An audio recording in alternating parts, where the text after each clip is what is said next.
अरे तुम्हारे भाई की वजह से नाक कट गई है हमारी पाकिस्तान के सामने। हम क्या उन पर उंगली उठाए? हमें शर्मिंदा करने के लिए उसका मुद्दा ही काफी है। लो देखो और दूर करो इसे हमारी नजर से। आपने तो मेरी बहू को बहुत बेजोर तरीके से डांटा है। ये तो वैसा अभिषेक भी नहीं कर सकता है।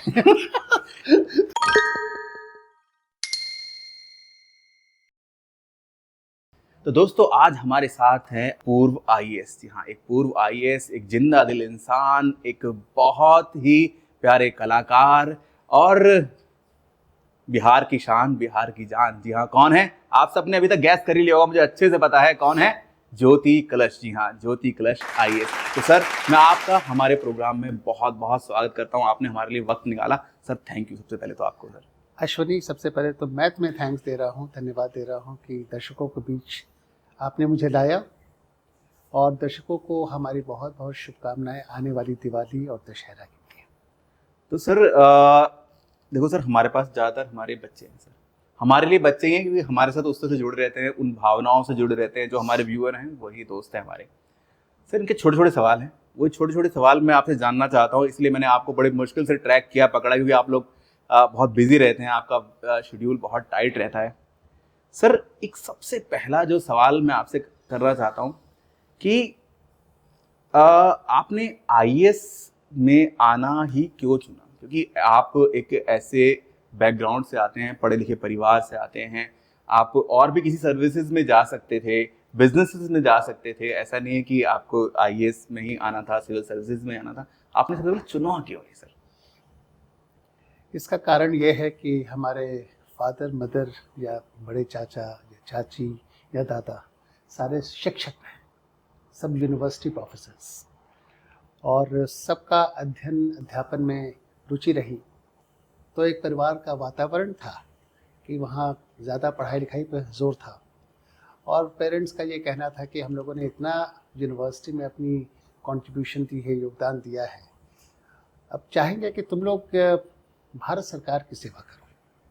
और वो मोटिवेट किए। उन लोगों ने कहा कि अगर तुम ट्रैक चेंज कर सकते हो, एकेडमिक से नॉन एकेडमिक में जाना चाहते हो, तो फिर सिविल सर्विसेज की तैयारी करो, और अगर हो गया तो फिर हमें बहुत अच्छा लगेगा। तो किसी भी माँ बाप का ये सपना होता है कि उसका बेटा या बेटी अच्छा करे। तो हमने तैयारी शुरू की तो हो गया। अब हो गया तो फिर भाई ज्वाइन तो करना ही था। और जैसे मैं और मेरा जुड़वा भाई है जी। और एक बहन है, तो हम दोनों भाई सिविल सर्विसेज में आए। मैं आईएएस में आया, वो आईपीएस में आया। और आईएएस में आने के पहले मैं और भी सर्विसेज में था। पहले मैं इंडियन स्टैटिस्टिकल सर्विस में था, जिसको इंडियन इकोनॉमिक सर्विस और इंडियन स्टैटिस्टिकल सर्विस एक कॉमन सर्विस कहलाती है, जॉइंट सर्विस। तो पहले मैं उसको ज्वाइन किया था। उसके बाद मैं फिर इंडियन फॉरेस्ट सर्विस में आया, फिर इंडियन रेलवे ट्रैफिक सर्विस में आया। उसके बाद भी मेरा सिलेक्शन हुआ था, and finally Indian administrative service में मैं आया तो मुझे नागालैंड कार्ड मिला। नागालैंड एक छोटा सा प्रदेश है। नहीं सर, खूबसूरत प्रदेश है। छोटा छोटा तो नहीं, बहुत बड़ा, बहुत दिल वालों का प्रदेश है सर। हाँ, नहीं, बहुत खूबसूरत प्रदेश। वहाँ जाकर के मुझे बहुत अच्छा लगा, बड़ा चैलेंजिंग लगा था, और इसको मैं चैलेंज के रूप में लिया था। और इतना ज़रूर मैं चाहूँगा सबों को ये बताना कि अगर भविष्य में आप जैसे कोई भी सिविल सर्विसेज में आते हैं और आपको पूर्वोत्तर क्षेत्र में काम करने का मौका मिलता है, तो इसे चैलेंज के रूप में लीजिएगा। बहुत आपको मौका मिलेगा लोगों से जुड़ने का, और वहाँ बहुत चैलेंजेस हैं। उस चैलेंजेस को एक्सेप्ट करने में जो मज़ा आता है और उसको आप एग्जीक्यूट करते हैं, तो वो आपको आंतरिक और मानसिक खुशी देती है। सर जैसे कि आपने बताया कि आपने सिविल सर्विसेज की तैयारी करी, काफ़ी टाइम भी लगा होगा। सर बच्चों को हमेशा ये एक मन में रहता है, क्योंकि बिहार से ज़्यादातर आईएएस पीसीएस निकल के आते हैं। बिहार धरती है आईएएस पीसीएस की, आप कह सकते हैं, वहाँ की माटी में ही इतना दम है। तो किस तरीके की तैयारी करी आपने जब आपने अपने समय में तैयारी करी? हालांकि समय बहुत बदल गया है, पर कैसे कैसे, क्योंकि ना तो उस तरह का सुविधाएं थी। आप तो हमारे पास डिजिटल एज में हमने इस तरह की सुविधाएं दे रहे हैं बच्चों को। हम लोग टेस्ट सीरीज लेके आते हैं, मॉक टेस्ट लेके आते हैं, हम मॉनिटर कर सकते हैं अपनी परफॉर्मेंस को। पर आपके टाइम में आप लोग किस तरह से तैयारी करते थे?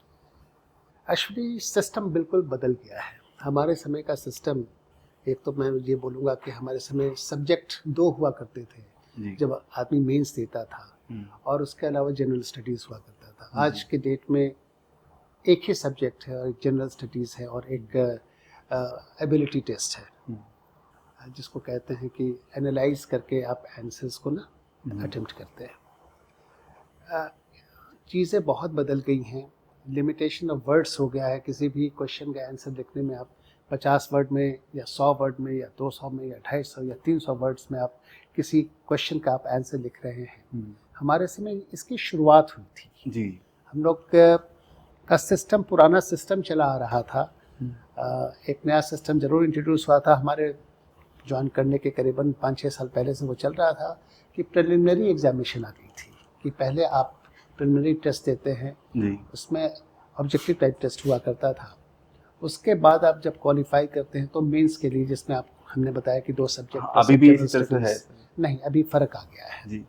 तो प्रिलिमिनरी टेस्ट तो है ही, लेकिन क्वेश्चन का स्टाइल बदल गया है जी। हाँ, बिल्कुल सर, बिल्कुल। पैटर्न बदल गया है जी जी। बहुत ज़्यादा एम्फेसिस एंड फोकस हो गया है आपकी एनालिटिकल पावर। बिल्कुल सर, बिल्कुल अगर आप एनालिटिकल हैं, लॉजिकल हैं, तभी आप आंसर कर पाएंगे। बिल्कुल। प्लस नेगेटिव मार्किंग की भी कॉन्सेप्ट आ गई है जी। जो हम लोग के समय नहीं थी। अच्छा। तो बहुत फ़र्क हो गया था। आप उतने ही क्वेश्चंस को अटेम्प्ट कर रहे हैं जिसमें आप श्योर हैं, जी लेकिन अगर आप अनश्योर हैं जी। तो उसमें आपके मार्क्स कट जाएंगे क्योंकि वो आपका आंसर गलत है, तो नुकसान हो जाएगा आपको। तो हमारे समय ये सब चीज़ें नहीं थी। हमारे समय बहुत ज़्यादा फोकस था एक्सप्लेनेटरी क्वेश्चंस, जो वो तौलते थे कि हाँ आपके जो आंसर्स आ रहे हैं उनके फॉर्मेट के हिसाब से वो कितने क्लोज हैं, क्योंकि एक स्टैंडर्ड आंसर्स रहता तो वो सैम्पल आंसर्स होता था। तो आपके आंसर करने का तरीका और जो मैच करना है फॉर्मेट के हिसाब से उसमें कितना गैप है, तो यूपीएससी इसको ऐसे ही एग्जामिन करती थी। अब पैटर्न बदल गया, सारा लॉजिकल वे में है, नेगेटिव मार्किंग आ गई है और कंपलसरी हो गया है ऐसे। आप जो पहले जब आप निबंध लिखते हैं या ऐसे लिखते हैं अंग्रेजी में या हिंदी में, अब वो कंपलसरी है। तो सबसे पहले तो उसकी वेटिंग होती है जी। उसमें आपको पहले पास करना होता है, उसके बाद ही आप नेक्स्ट स्टेप लेते हैं। जी। फिर आता है इंटरव्यू। इंटरव्यू भी बहुत डिफरेंट हो गया है, यहाँ तक कि यूपीएससी की बिल्डिंग बदल गई है। अभी मैं बिल्कुल सर। हाल में मैं गया हुआ था यूपीएससी चेयरमैन से मिलने के लिए, चेयरपर्सन हैं, एंड जब मैं गया तो उनका भी यही कहना था कि मैं जब आई यहाँ पर यूपीएससी में शुरू में वो मेंबर होके गई हुई थी, तो बोले कि अभी भी रोंगटे खड़े हो जाते हैं इस बिल्डिंग को देख करके, और आज मैं चेयरपर्सन हूँ। और बात सही है, जब मैं उनके चैम्बर में घुसा था तो मुझे लगा कि मेरा वो दिन याद आ गया कि जब मैं घुसा था तो मैं कितना सहमा हुआ था। कुछ लोग बहुत कॉन्फिडेंट होते हैं, लेकिन मैं एक साधारण फैमिली का बिल्कुल को मैं बिलोंग करता हूँ। मैंने कभी पब्लिक स्कूल में पढ़ाई नहीं की थी, तो एक घबराहट सी ज़रूर थी कि भाई ये क्या चीज़ है। 20-25 मिनट में आपको बिल्कुल रगड़ कर रख दिया जाएगा, किस तरह के सवाल पूछे जाएंगे, आप कितने सवाल का आंसर देंगे, कितने कॉन्फिडेंट है, इतने सारे क्वेश्चंस दिमाग में, और वही चीज़ की अनुभूति फिर से एक बार हुई थी। तो ये बड़ा अजीब सा लगता है। बिल्कुल सर, सही आपने ये अच्छा याद दिलाया। आज के टाइम में हमारी बच्चों से बात होती है, बच्चे सब तैयारी करते हैं। आप भी मान के चलिए अगर 1 लाख बच्चों ने भरा है तो उसमें से कुछ नहीं होगा तो 40% बच्चे तो ऐसे होते हैं जो वाकई में मेहनत से तैयारी करते हैं और कई साल कर रहे होते हैं, और फिर क्या होता है उनका सिलेक्शन नहीं हो पाता। तो आपने तो अब बाहर रह के भी देखा, खुद भी एग्जाम दिया, और आप एडमिनिस्ट्रेटिव पदों पे इतनी सारी जगह पर रहे हो, आप सीबीएसई में भी रहे। तो एक्चुअल मैं ये जानना चाह रहा था कि एक्चुअली यूपीएससी चाहता क्या है सर, जो बच्चा समझ नहीं पा रहा है कि क्योंकि वो तैयारी कर रहा है, ऐसा नहीं है कि रात दिन लगा हुआ है, ठीक है, वही बुक्स हैं, अगर वो हिस्ट्री पढ़ रहा है तो वही बुक्स है, जीएस वही है, सब कुछ वही है, पर क्या है कि जब एग्जाम देने जाता है तो हर बारी उसको लगता है यार ये तो पढ़ा ही नहीं था, चाह क्या रहा है। देखो, यूपीएससी एग्जामिनेशन एक बड़ा डिफरेंट टाइप का एग्जामिनेशन है। उस एग्जामिनेशन में पहले तो आपकी फोकस बहुत क्लियर होनी चाहिए, आपकी पेपर की सिलेक्शन, सब्जेक्ट की सिलेक्शन, आप जिसमें कॉन्फिडेंट है वही पेपर रखनी चाहिए। अब बहुत लोग होते हैं कि मैंने कई इंजीनियर्स को देखा है विद इंजीनियरिंग बैकग्राउंड, ह्यूमैनिटीज़ के पेपर ले लेते हैं, हिस्ट्री के ले लेते हैं, साइकोलॉजी के ले लेते हैं। तो अगर आप अपने सब्जेक्ट में कॉन्फिडेंट नहीं हैं तो आप वैसा पेपर न लें जो आपका प्रेस्टीज इशू बन जाता है। कोई ज़रूरी नहीं है कि आप डिफ़िकल्ट सब्जेक्ट लेकर ही आप एग्जामिनेशन को दें, जिसमें संभावना आपके लिए होगी कि आप शायद सक्सीड नहीं कर पाए। तो सब्जेक्ट का सिलेक्शन सबसे इम्पॉर्टेंट होता है कि आप कौन सा सेलेक्ट कर रहे हैं सब्जेक्ट। दूसरा, कुछ सब्जेक्ट्स होते हैं स्कोरिंग सब्जेक्ट्स होते हैं, आप उसको भी ध्यान में रखें। जैसे फॉर एग्जांपल मैं अगर अपना उदाहरण दूँ तो मैंने स्टैटिस्टिक्स में मास्टर्स किया था, तो बहुत लोग मुझे डिसवेट करते थे कि स्टैट्स मत रखो, डिफ़िकल्ट सब्जेक्ट है, इससे एग्जामिनेशन क्लियर करना बड़ा मुश्किल हो जाता है। और मैंने देखा भी है कि पूरे एग्जामिनेशन सेंटर में 1-2 स्टैट्स के स्टूडेंट्स आपको मिलते थे, जबकि हिस्ट्री के, साइकोलॉजी के, पॉलिटिकल साइंस के बहुत स्टूडेंट्स मिलते थे। तो अंदर से अजीब सा लगता था कि यार पता नहीं इसमें होगा कि नहीं होगा। लेकिन अगर आप कॉन्फिडेंट हैं अपने सब्जेक्ट में तो वो मैटर नहीं करता है कि 1 है या 50 है या 100 है, आपका पेपर तो सही जा रहा है ना, आप तो सेटिस्फाइड हैं उसके। उसी तरह कभी प्रेस्टीज इशू नहीं बनाना चाहिए कि मुझे फिजिक्स ही लेना है या कोई इंजीनियरिंग का पेपर ही लेना है। बथेरे आपके पास सिलेक्शन के लिए सब्जेक्ट्स रखे हुए हैं, आप जिसमें कॉन्फिडेंट फील कर रहे हैं। एंथ्रोपोलॉजी हमारा सेकंड पेपर हुआ करता था, कभी मेरा कोई बैकग्राउंड नहीं था एंथ्रोपोलॉजी का, लेकिन वो सब्जेक्ट में मुझे इंटरेस्ट जग गया और मुझे लगा कि हाँ इस सब्जेक्ट को रखना चाहिए, और मैंने अच्छा स्कोर किया था। इसलिए मैं ये कह रहा हूँ कि पहले कैंडिडेट को, स्टूडेंट को सब्जेक्ट का चयन ये सबसे इम्पॉर्टेंट है। आप किस में कॉन्फिडेंट फील करते हैं। लैंग्वेज है, जैसे हिंदी लिटरेचर है, इंग्लिश लिटरेचर है, अगर आप फील करते हैं कि आप उसमें बहुत अच्छे हैं तो आप ज़रूर उसको रखिए। और कोई सब्जेक्ट जो है ख़राब नहीं होता है, इसमें आपका कॉन्फिडेंस लेवल बोलता है। दूसरी चीज़ है, एग्जामिनेशन में 3 घंटे हैं, 2 साइकोलॉजी वर्क करती है, एक एग्जामिनेशन के बाहर की साइकोलॉजी और एग्जामिनेशन जब आप दे रहे हैं उसकी साइकोलॉजी। बहुत अच्छे स्टूडेंट्स होते हैं जिनका सिलेक्शन नहीं होता है क्योंकि वो 3 घंटा इंपॉर्टेंट है, और एक एवरेज स्टूडेंट जो बड़ा फोकस्ड हो जाता है उस 3 घंटे में, वो अच्छा कर जाता है। आपको बहुत सारे एग्जाम्पल्स मिल जाएंगे। इसलिए कोई ज़रूरी नहीं है कि टॉपर ही का सिलेक्शन हो रहा है, बहुत सारे एवरेज स्टूडेंट्स हैं, they have done exceedingly well, क्योंकि वही 3 जो घंटा है वही मैटर कर जाता है लास्ट में। इसलिए जो हमारी तरफ से एक जिसको कहते हैं कि एक सजेशन है, एक एडवाइस है ऐसे कैंडिडेट्स को कि अपने सब्जेक्ट को सिलेक्ट करें जिसमें वो कॉन्फिडेंट फील कर रहे हैं, और दूसरा जितना आप राइटिंग प्रैक्टिस कर सकते हैं, आप क्वेश्चन देखें, क्वेश्चन को समझें, ये क्वेश्चन आखिर क्या डिमांड कर रहा है, वहाँ पर आपकी फोकस होनी चाहिए। अगर वो आप उसके हिसाब से नहीं जा रहे हैं, जो क्वेश्चन पूछ रहा है, आपने आपसे पूछा गया कुछ, आप लिख रहे हैं कुछ, पेपर तो आप भर देंगे लेकिन वो सब इमटेरियल हो जाएगा, उसका कोई मतलब नहीं है। इसलिए पहले क्वेश्चन को समझ लें, समझने के बाद तभी आप अपने दिमाग के लॉजिक को उसी लाइन पर ले जाए कि हाँ इसका 1 2 3 4 5 6 ये आंसर इस लाइन में, इस सीक्वेंस में हम बनाएं, तभी आप सक्सीड करोगे। सर आपने तो बिल्कुल सारी ना क्या कहते हैं बच्चों को चाबियां दे दी हैं कि किस तरीके से एक्चुअल क्या है। सर यही सारी चीज़ें होती हैं जो मुझे भी लगता है कि कई बार ना जैसे कि हमें किस तरह से पढ़ाई करनी है, 1 2 3 4 5 6 किस तरह से अपनी तैयारी करनी है, जैसे आपने बताया, तो ये बड़ा इंपॉर्टेंट पॉइंट है। कई बार बच्चे इसी को मिस करते हैं, यही मुझे लगता है उनको एग्जाम में हर्ट करता होगा बहुत ज़्यादा। ये तो बात है ही, प्लस उसके बाद आपका जो पीयर ग्रुप होता है, जो आपके खास जो दोस्त हैं, आपकी सर्कल कैसी है, क्योंकि अगर एक आपका ग्रुप कॉम्पिटिटिव ग्रुप्स है, सब बच्चे सब तैयारी कर रहे हैं, कोई ज़रूरी नहीं है कि इनका हो जाए, इनका हो जाए, इनका और आप छट जाए, या आपका हो जाए बेचारे दूसरे छट जाए। यहाँ कोई बेचारा बेचारी नहीं है, यहाँ सब एक लेवल के स्टूडेंट्स हैं। एक अच्छा ग्रुप बनाइए, उन लोग से डिस्कशन कीजिए। जनरल स्टडीज़ के इतने टॉपिक्स हैं, करंट अफेयर्स के, नेशनल हो इंटरनेशनल हो, उस पर आपकी बात हो, चर्चा हो। हमेशा learning is a two way process. आप हमसे बात कर रहे हैं, हम आपसे सीख रहे हैं और आप हमसे सीख रहे हैं, तो कई नई चीज़ें आती हैं। इसलिए जितना आप डिस्कशन करोगे और अच्छे ग्रुप फॉर्मेशन करोगे उतना ही आपको फ़ायदा करेगा। और जितने आप न्यूज़पेपर्स पढ़ सको, जितने मैगजीन्स पढ़ सको, वो सब बहुत इम्पॉर्टेंट हो जाते हैं। आप हमेशा अपने को you keep yourself abreast with the latest development around you, चाहे वो वर्ल्ड पॉलिटिक्स हो, इंटरनेशनल अफेयर्स हो, या नेशनल या डोमेस्टिक अफेयर्स हो। तो आप जितना पढ़ेंगे, जितना इंटरैक्ट करेंगे, अपने पीयर ग्रुप में इंटरैक्ट कीजिए, अपने टीचर से इंटरैक्ट कीजिए। अगर कुछ समझ में नहीं आ रहा है तो उसकी क्लैरिफिकेशन लीजिए। और आज के ज़माने में ऑनलाइन तो एक ऐसी फैसिलिटीज़ हो गई जो हमारे समय बिल्कुल नहीं थी, हम लोग तो जानते भी नहीं थे कि क्या है। मोबाइल में आप यहाँ बैठे हैं और अपने किसी भी फ्रेंड से किसी भी मेंटर से आप मेंटरिंग ले सकते हैं। बिल्कुल तो ये बहुत बड़ी चीज़ है। और आप अश्वनी, आपका ये जो इंस्टीट्यूट है, मैं देख के बहुत प्रभावित हुआ हूँ और मुझे यही लगा कि इतना बढ़िया यहाँ अरेंजमेंट है। आप यहाँ से बैठे बैठे एक अच्छे टीचर को आप मुहैया करा रहे हैं किसी स्टूडेंट के लिए, और उस स्टूडेंट को अगर कोई कंफ्यूजन है किसी सब्जेक्ट में, इमीडिएट उसकी क्लैरिफिकेशन हो जाती है, कॉन्सेप्ट क्लियर हो जाता है। सर इसके साथ साथ सर हमने इसको, जैसे मान लीजिए कोई बच्चा हिस्ट्री की तैयारी कर रहा है, तो हिस्ट्री में मान लीजिए उसने मध्यकालीन युग चैप्टर आज पढ़ा, ठीक है, उसमें भी पर्टिकुलर कोई उसने टॉपिक पढ़ लिया। सर हमने अपनी ऐप पे उस टॉपिक के अनलिमिटेड, यानी कि जितने पॉसिबल सवाल होते हैं वो दिए हुए हैं।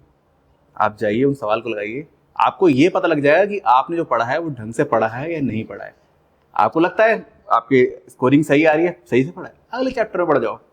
इस तरह से आप अगर रेगुलर बेस पे बच्चा इस तरह से तैयारी करेगा, तो फिर उसके बाद फिर प्रैक्टिस सेट, और प्रैक्टिस सेट के बाद मॉक टेस्ट, एग्जैक्टली, बिल्कुल आराम से मुझे लगता है सिलेक्शन पे वो पहुंच सकता है। हाँ। और जो फियर होता है जो एग्जामिनेशन टाइम का, उससे बच जाएगा बहुत हद तक, क्योंकि साइकोलॉजिकल गेम भी है ये बहुत बड़ा, मुझे लगता है। बिल्कुल, बहुत लोग साइकोलॉजिकली डिप्रेस्ड हो जाते हैं। बिल्कुल। एग्जामिनेशन लिखने का एक तरीका होता है, इसीलिए आपने जो कहा, और मैंने भी उसके ऊपर कुछ कहा था, जितना प्रैक्टिस करोगे, राइटिंग मेक्स यू परफेक्ट। आप प्रैक्टिस कीजिए। हम लोग अपने समय आंसर्स की प्रैक्टिस करते थे। क्वेश्चंस, एक सैम्पल क्वेश्चंस आता था, देख लिया, पिछले 10 साल के ट्रेंड्स को भी आप देख लीजिए कि किस तरह के सवाल पूछे जा रहे हैं, उसके हिसाब से आप तैयारी कीजिए। कुछ क्वेश्चंस का आंसर्स आप बिल्कुल उसकी राइटिंग प्रैक्टिस कीजिए, ताकि जो इम्पॉर्टेंट पॉइंट है, जो कि अब लिमिटेशन ऑफ वर्ड्स है, अगर आपसे 250 वर्ड्स में कोई आंसर मांग रहा है, आप उसको 350 वर्ड्स में लिख रहे हैं, तो 100 वर्ड्स जो आपका एक्स्ट्रा निकलता है जिसमें आपने निचोड़ दिया है, वो माइनस हो गया। तो इम्पॉर्टेंट चीज़ है कि वो इम्पॉर्टेंट पार्ट आपका फर्स्ट हाईलाइट होना चाहिए। और 250 का मतलब नहीं होता है 350 चला जाना, 250 का +10 +15 मैक्सिमम, बट वो भी नेगेटिव हो जाता है। कोशिश कीजिए कि आप 250 के इर्द गिर्द आप अपने आंसर को समेट लें। सर ये तो अभी हमने यूपीएससी की बात करी, बच्चों की एजुकेशन की बात करी। सर सवाल आपसे बहुत सारे हैं। सर एक सवाल क्या बोलूँ, एक जानकारी है या सवाल कहें। सर आपका कार्टर मिलता है 1990 में आपको नागालैंड, ठीक है, बट रहने वाले आप बिहार के, और बिहारी मीन्स हमेशा बिहारी, एक जिसे कहते हैं ना आत्मा में रहता है, मन में रहता है। और वही मुझे कारण लगता है कि जब आपको मौका मिला, आपने बहुत सारे विदेश में भी आपने सर्विसेज दी, बहुत सारा काम किया, जब आपको मौका मिला तो आपने भोजपुरी लैंग्वेज की, भोजपुरी फिल्मों की सेवा करने का मन बनाया, और उसमें आपने सर बहुत बहुत मेहनत करी। मैंने बहुत सारी फिल्में देखी, कि भोजपुरी का, हम अगर लोग दिल्ली में रहते हैं तो हमें बहुत ज़्यादा नहीं फिल्में उस तरह से मिल पाती, पर मैंने जितनी देखी ज़्यादातर देश सेवा से ऊपर है। हिंदुस्तान से कसम, या क्या कहते हैं, जो भी देशभक्ति की फिल्में, हाँ देशभक्ति की बहुत फिल्में आपने करी हैं। तो सर ये जो आप हिंदी फिल्में भी आपने बहुत काम किया, पर ये जो भोजपुरी की तरफ आपका लगाव रहा, ये दोनों चीज़ों को मैनेज करना, एक तरफ आप इतने उच्च पदों पे रहे हैं, इतने जिम्मेवारी वाले पदों पे रहे हैं कि जिसका कोई लिमिट नहीं है, उसके साथ साथ आपने जो अपना थोड़ा सा वक्त निकाल के जो भोजपुरी की सेवा करी है, यानी कि बिहार की सेवा करी है, जो बिहार की मिट्टी की सेवा करी है, वो आपने किस तरह से मैनेज किया, और वो सफ़र कैसा रहा आपका अभी तक का? अश्वनी, सबसे इम्पॉर्टेंट चीज़ होता है आप समय को कैसे डिस्ट्रीब्यूट करते हैं और कैसे बैलेंस करते हैं अपने पर्सनल लाइफ में। एक होता है आपका ऑफिशियल लाइफ। हम जानते हैं कि जिस पद पर हम हैं वो वर्क प्रेशर वहाँ काफ़ी रहता है, चाहे आप फील्ड में रहते हैं या सेक्रेटेरिएट पर रहते हैं या किसी भी इंपॉर्टेंट पोजीशन पर रहते हैं, depends upon the sensitivity of the job. Work pressure को आप कैसे मैनेज कर रहे हैं, कैसे स्ट्रेस मैनेजमेंट कर रहे हैं, आपके ऊपर डिपेंड करता है। बहुत लोग होते हैं, बहुत ऑफिसर्स होते हैं कि रात में 8 बजे तक बैठते हैं, 9 बजे तक बैठते हैं। बहुत लोग सैटरडे संडे को भी अपने घर को ऑफिस बना लेते हैं। मेरा इसमें बिल्कुल विश्वास नहीं है। मेरा सिर्फ यही विश्वास है कि सरकार ने आपको टाइम दिया है 9 बजे से शाम में 6 बजे तक, तो ये आपका दायित्व बनता है, आपका फ़र्ज़ बनता है कि आप सारे अपने फाइल्स को क्लियर कर दे उस दिन का, जब तक का आपका स्टिपुलेटेड टाइम है, अप टू 6 PM। 6 बजे के बाद मैं कभी नहीं, 36 साल की मैंने नौकरी की सरकार में, एक फाइल अपने घर तक कभी नहीं ले गया। घर को ऑफिस मत बनाना, सबसे इम्पोर्टेंट चीज़ है। घर को ही ऑफिस अगर बना दोगे तो फिर घर ही नहीं रहा। तो अपने ऑफिस के काम को निपटा दो अपने ऑफिस में। टाइम मैनेजमेंट, स्ट्रेस मैनेजमेंट, हाँ कुछ चीज़ें होती हैं जहाँ एप्लीकेशन ऑफ माइंड ज़्यादा होता है, कुछ चीज़ें ज़रूर होती हैं, लेकिन उसको भी आप मैनेज करते हो। ऐसा नहीं है कि उसके लिए आप रात में 12 बजे और 1 बजे तक घर में काम कर रहे हो। आप सोचोगे ज़रूर। तो एक तो आप मैनेज करते हो अपने टाइम को। दूसरी बात, सप्ताह में 7 दिन होते हैं, 5 वर्किंग डेज हैं आपके पास।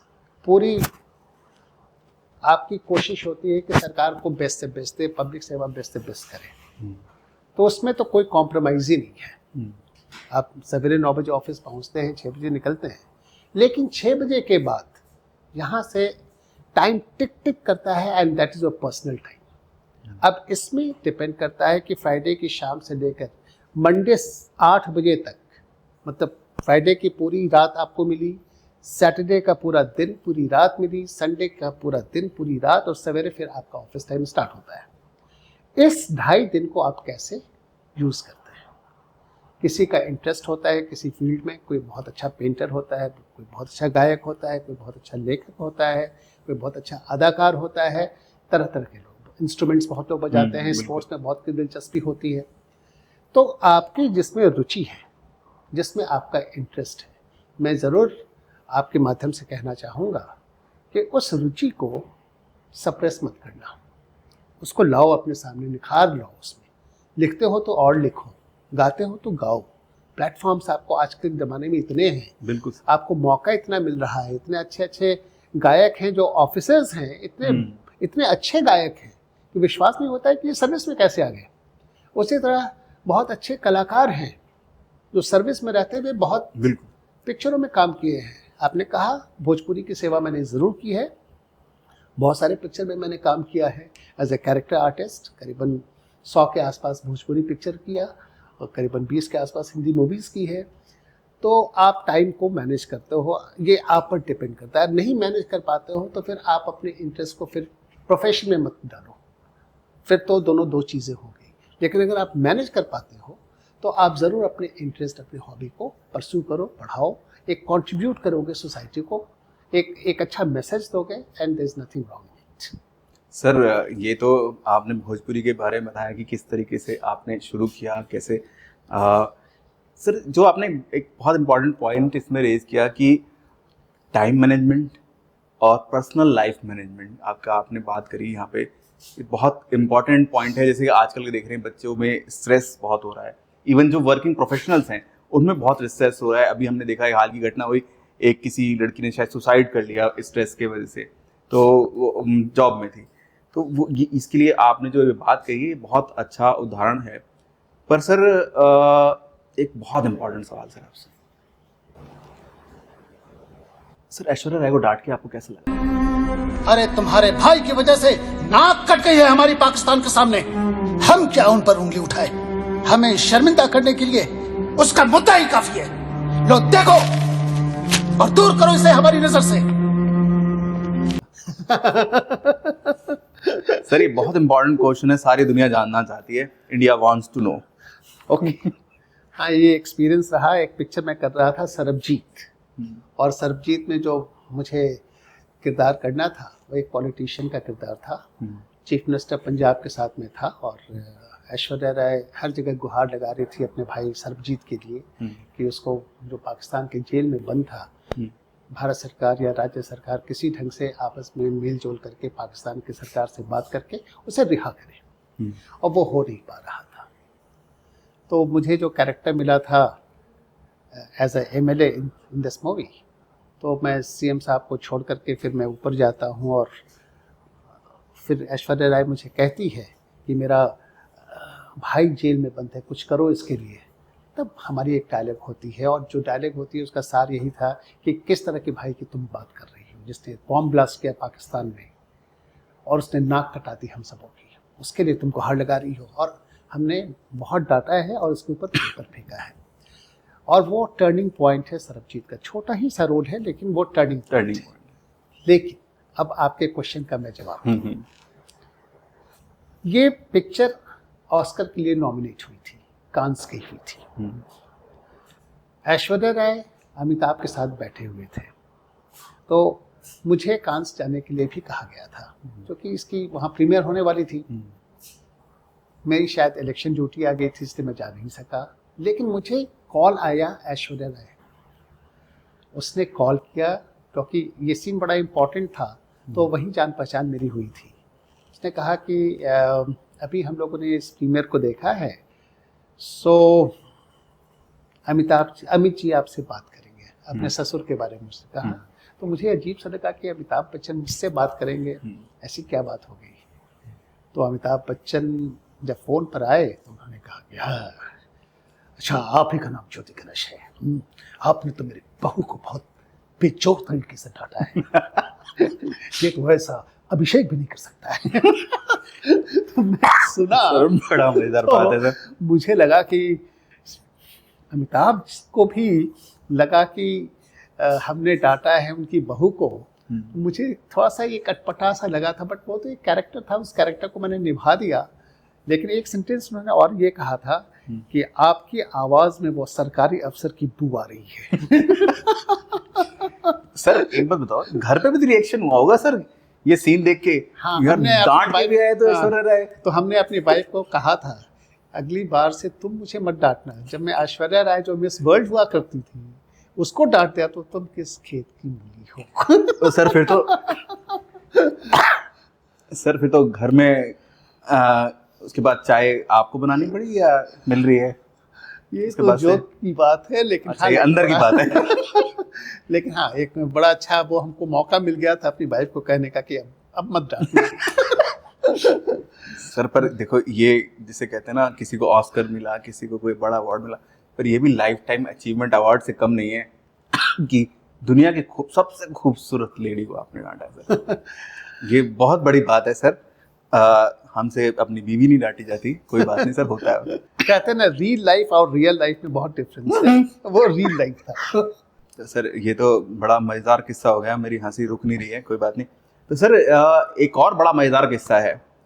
एक आपकी फिल्म और आई थी, इसके बाद फिल्म आई थी कि वो शादी में, लड्डू की शादी में। अच्छा, लड्डू की शादी में, लाली की शादी में लड्डू दीवाना। yes. तो सर जैसे कि मैं आपके बारे में जानता हूँ सर, बहुत फिटनेस फ्रीक आदमी है, ठीक है, कई वर्ल्ड रिकॉर्ड भी हैं इनके, क्या कहते हैं, अपना दौड़ने वगैरह को लेके ट्रेडमिल पे। पर सर उसमें तो आप बहुत चबी नजर आ रहे थे, बहुत मोटे नजर आ रहे थे, तो वो कैसे किया था? या फिर उससे पहले कोई डाइट वगैरह आपने ली थी, क्या किया था सर? नहीं, कोई डाइट लिया नहीं था। मैं सेट पे था। ग्राफिक्स थे सर? नहीं, ग्राफिक्स भी नहीं था। अच्छा। एक्चुअली मैं वैनिटी वैन में बैठा हुआ था और जो डायरेक्टर था वो आया, हमसे कहा कि सर आपको देख के नहीं लग रहा है कि आप ये कैरेक्टर कर पाएंगे, क्योंकि जो कैरेक्टर है वो एक मोटा बिजनेसमैन का है कैरेक्टर, तो ये कुछ जम नहीं रहा है, उसमें फिट नहीं हो रहा है। हमने तो फिर मेरे को छोड़ दीजिए, आपको तो बहुत से मिल जाएंगे मोटे कैरेक्टर, आर्टिस्ट की कमी नहीं है। नहीं सर, आप ही को हम लोगों ने कास्ट किया था, तो आप ही से ये काम कराएंगे, कैरेक्टर तो आप ही को करना पड़ेगा। तो हमने कहा कि तो फिर मुझे क्या करना है, जब आप सेटिस्फाइड नहीं हो मेरे पर्सनैलिटी से और जब मैं उस कैरेक्टर को नहीं कर सकता हूँ, तो आप चुन लो ना, किसी और को चुन लो। नहीं सर, एक सजेशन दूँ? हमने पूछा क्या सजेशन? बोला सर आपको इंजेक्शन से डर लगता है। हमने ये कौन से बोला है भाई, इंजेक्शन की क्या बात कर रहे हो? बोला सर आजकल हम लोगों ने एल्बुमिन परसेंटेज बढ़ाने के लिए एक इंजेक्शन हम लोग इंट्रोड्यूस किए हैं फिल्म वर्ल्ड में, तो उसको लगाते ही क्या होता है कि 2 घंटे बाद असर होने लगता है और वाटर रिटेंशन हो जाती है बॉडी में, तो बॉडी फूल जाता है। तो आप अगर कंसेंट अपनी दे तो इसको हम ट्राई कर सकते हैं आपके ऊपर। अब पिक्चर का शौक था ही, मैं बड़ौदा में शूट कर रहा था। हमने ठीक है, जो तुम्हें लगाना है, जहाँ घोंपना है घोंप दो, और मैं क्या बोलूँ। उसने लगवा दिया इंजेक्शन, यही लगाया था। इंजेक्शन तो लगा दिया, फिर वैनिटी में खाना पीना हुआ। मेरी रात में शूट थी। जैसे इंजेक्शन लगता है उसके बाद मैं कुछ खाना पीना खाया और सोने चला गया। सो के उठा तो मैंने मिरर में अपने को देखा, ये मैं हूँ, अचानक इतनी बॉडी कैसे फूल गई है। अच्छा। वो वाटर रिटेंशन हो गया हमारी बॉडी में और ये चेहरा भारी, पेट ऐसे निकल गया। हम लोग हे भगवान अब होगा क्या, ये कब जाएगा।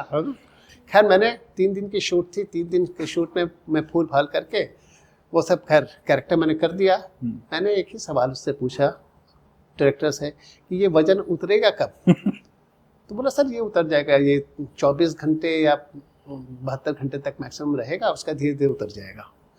72 घंटे क्या, यहाँ तो 7 महीना वजन ऐसे ही रहा।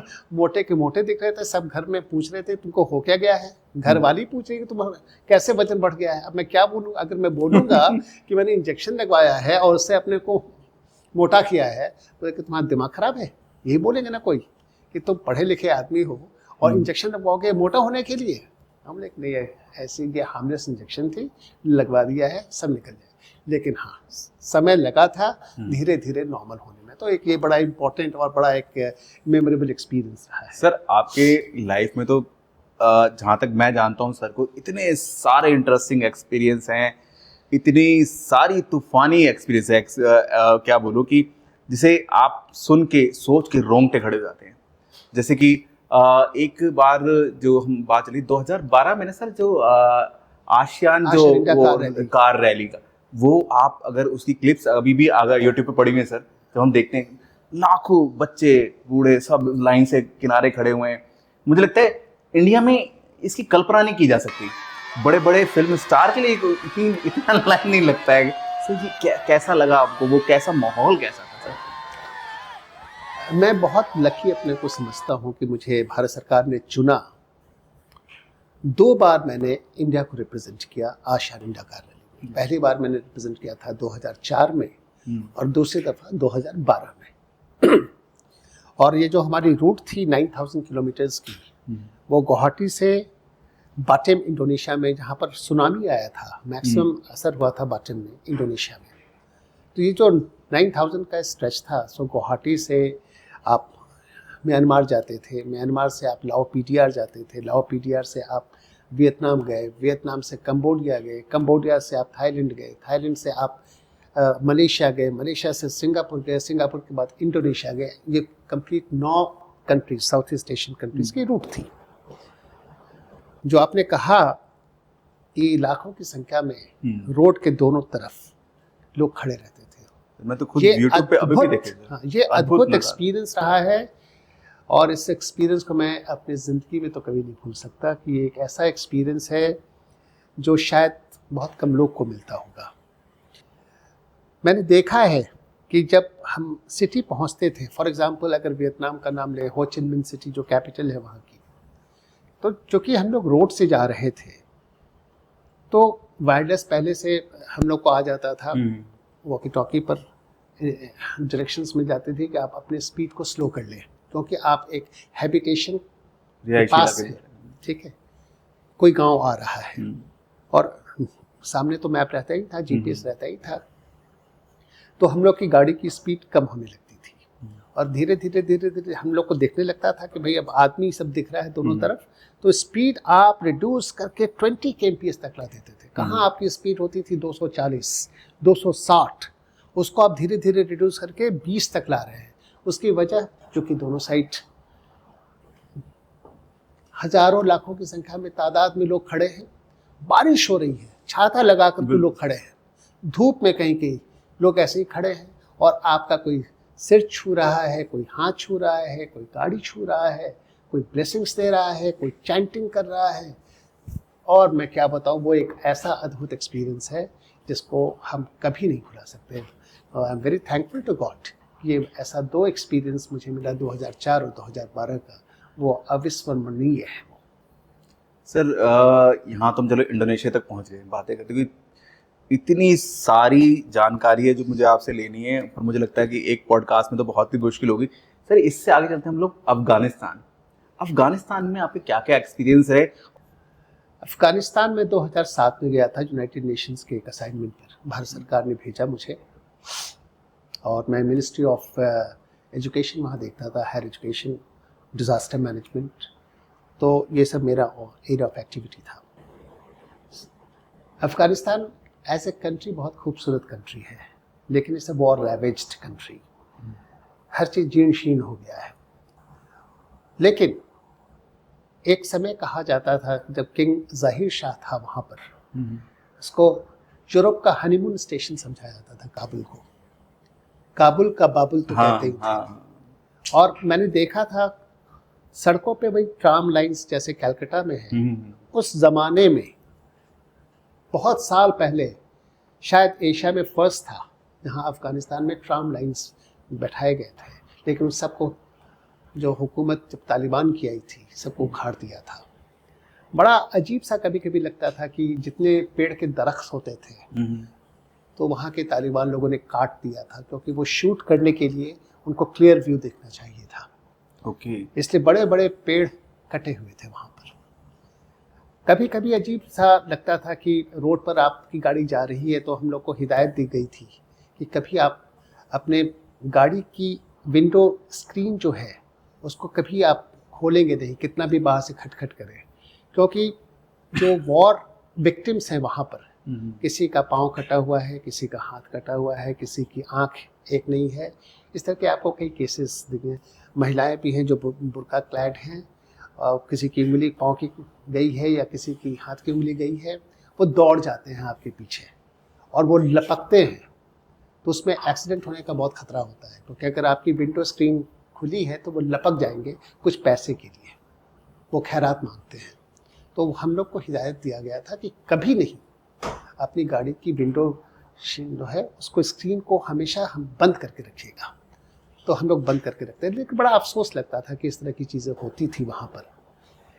लेकिन ये एक कंट्री ऐसा है जो पैराडाइज है ड्राई फ्रूट्स के लिए। बिल्कुल सर, चाहे वो किशमिश हो या काबुली बादाम वाला हो, जो हम चाहे बात अंजीर सुनते थे हो, कहानियों में भी।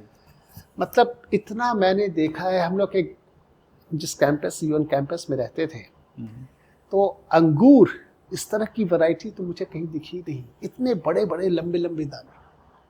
डेट्स, जो ईरान के डेट्स, इराक के डेट्स होते हैं, या मिडिल ईस्ट में बहुत सारे जो डेट्स वहाँ मिलते थे, ओरिजिनल ऑर्गेनिक, उसकी टेस्ट ही अलग होती थी। जो आपको वेजिटेबल्स मिलते थे, मैंने कभी इतना बड़ा गोभी नहीं देखा है।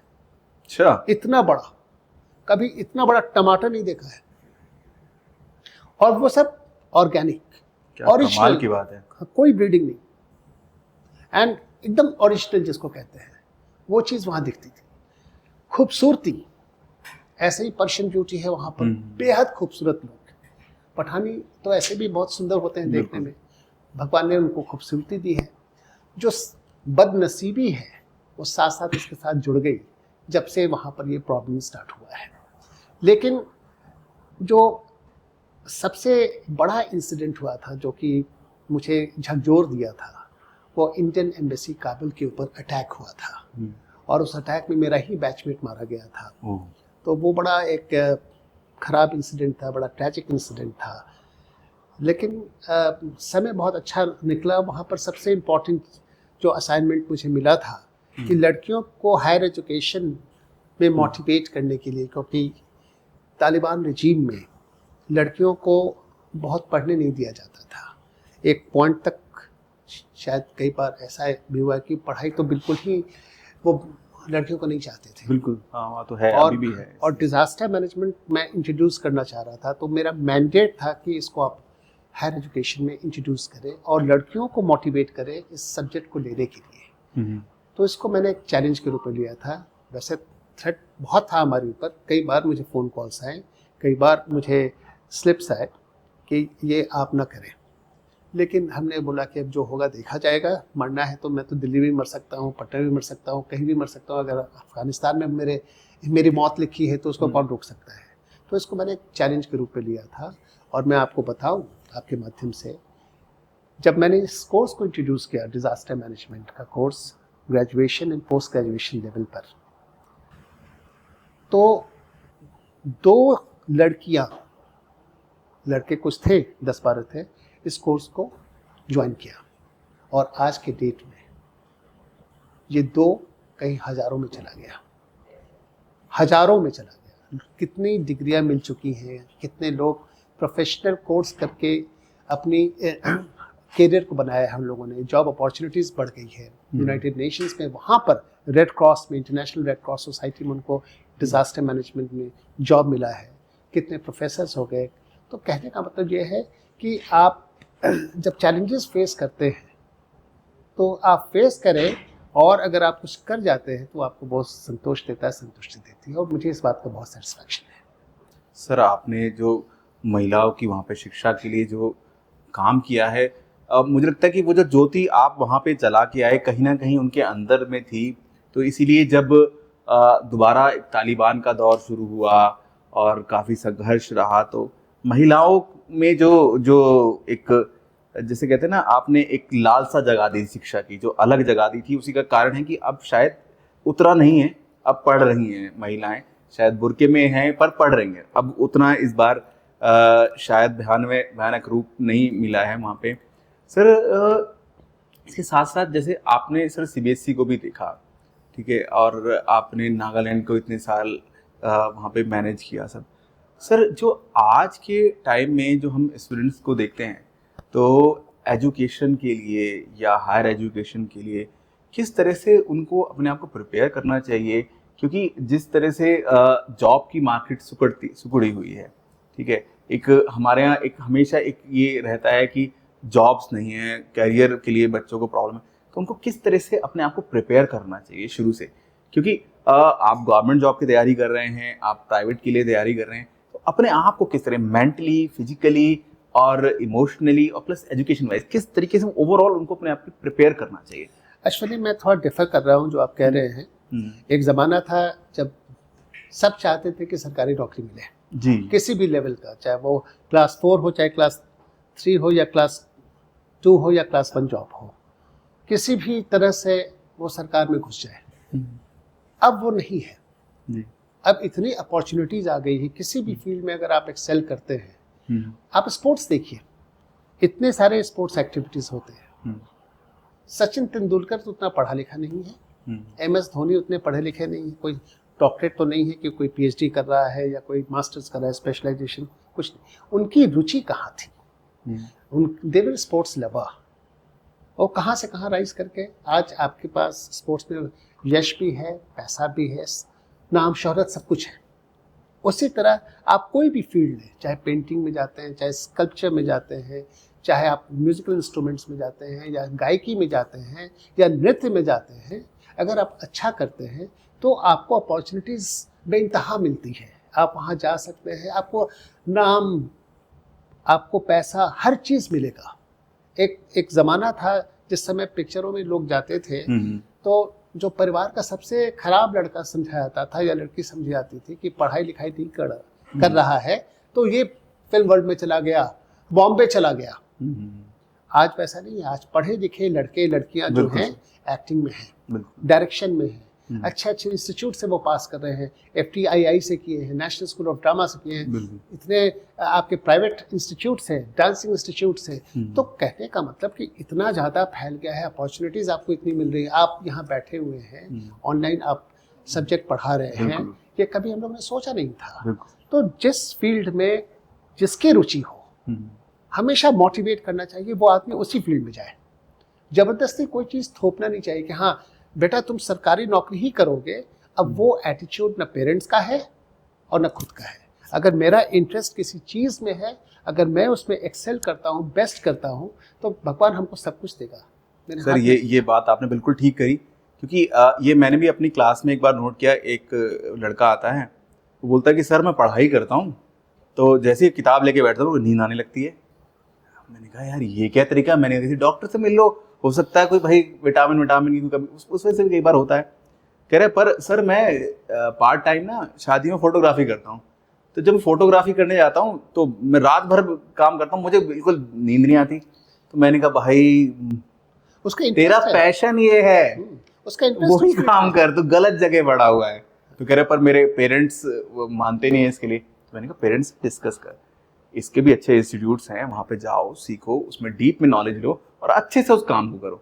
ऐसा नहीं कि उसमें करियर नहीं है। एक हमारे दादा कहावत कहते थे कि फारसी पढ़ता है कोई, सब्जेक्ट पढ़ रहा है फारसी हम्म, और बेच रहा है तेल, हम्म, पढ़े फारसी बेचे तेल, ये जो है हम्म, ये नहीं होना चाहिए। बिल्कुल अगर सर। जिसकी रुचि जिस क्षेत्र में है उस क्षेत्र में वो जाता है तो वो जरूर अच्छा करेगा। वही बात है।